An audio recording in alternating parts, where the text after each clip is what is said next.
This is a short video on how I make cotton medical masks hand sewn with fabric straps.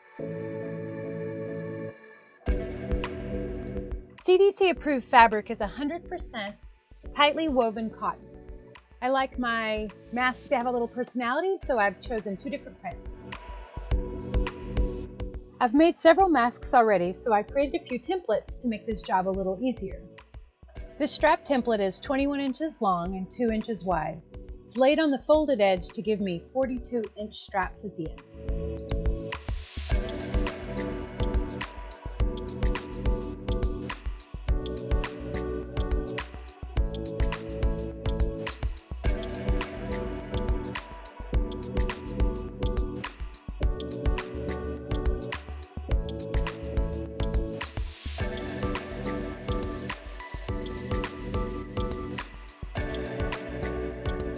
Alright, now that the straps have been cut, it's time to move on to the face mask.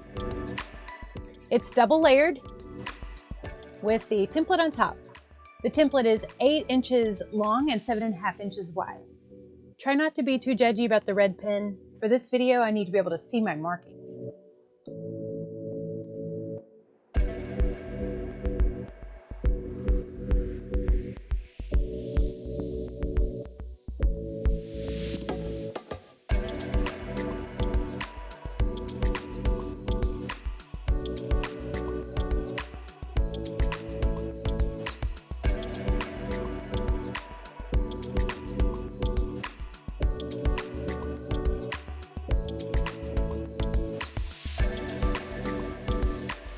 Now that my fabric has been cut, it's time to thread all of my needles.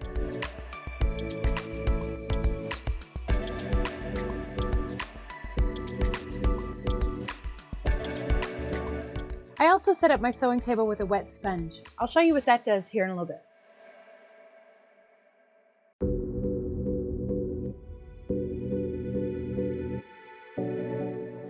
What I'm pointing out is the folded edge at the bottom.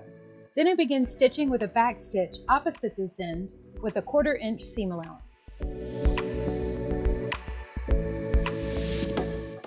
So what I thought I would do here is give you a close-up shot of a couple of back stitches with wild print and dark thread. You know, in case hard to see is your thing.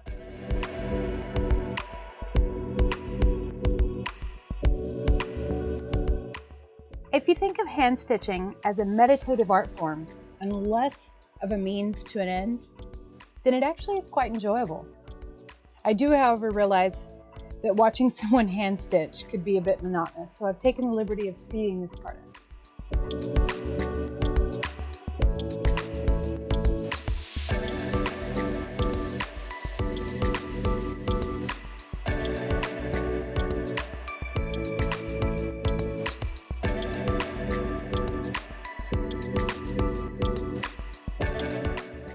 Now it's time to iron our pieces into shape.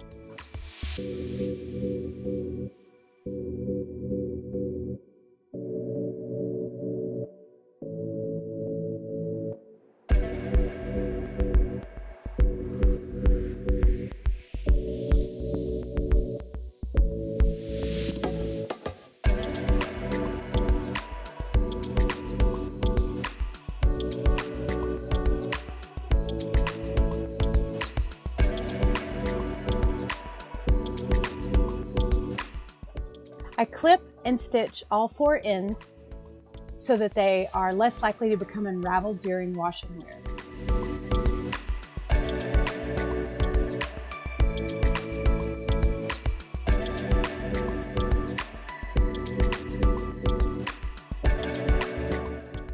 All right, and now it's time to stitch the straps.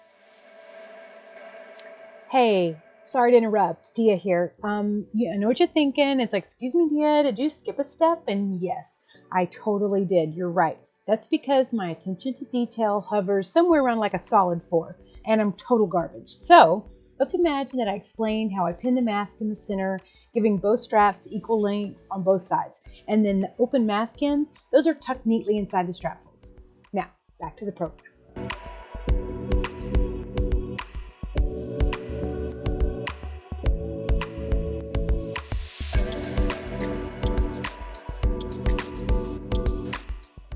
The length of both straps get a running stitch to close them.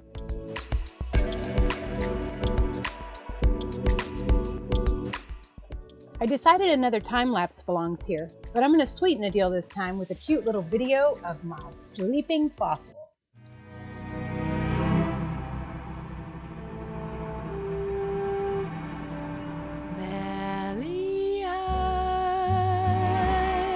Isn't he cute? Okay, now let's see how far we've got.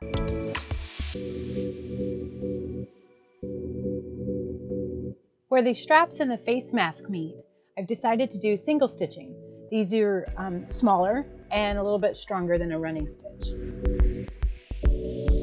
I'm pretty sure you can imagine what the rest of the strap stitching looks like. So, hey look, it's fossil again. So I'm going to wrap this part up and move on.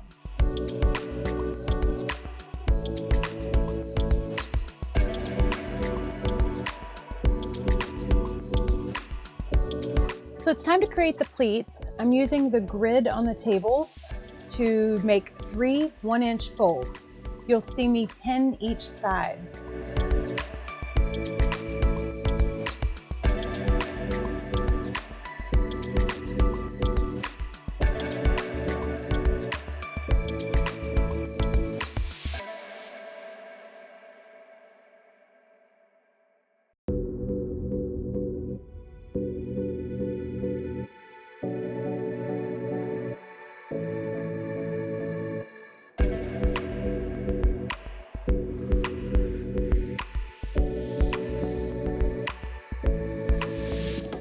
Where each pin was is now removed, and I make a tacking stitch in its place.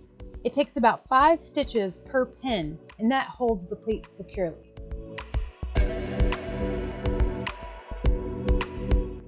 Oh, did you miss it? That's what I use my wet sponge for. To roll the thread knot on my finger, I use a sponge to get a tighter knot.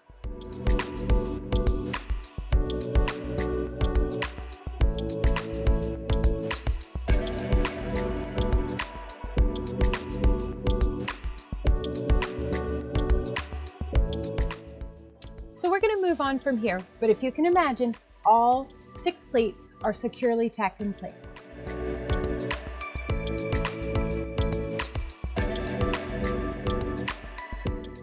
All right, here it is, the finished face mask.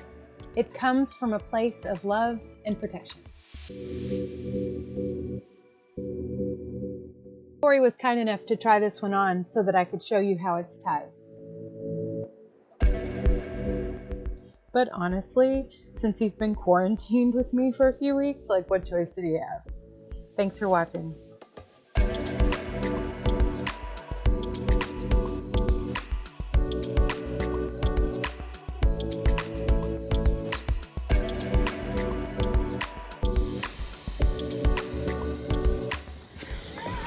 You're so funny.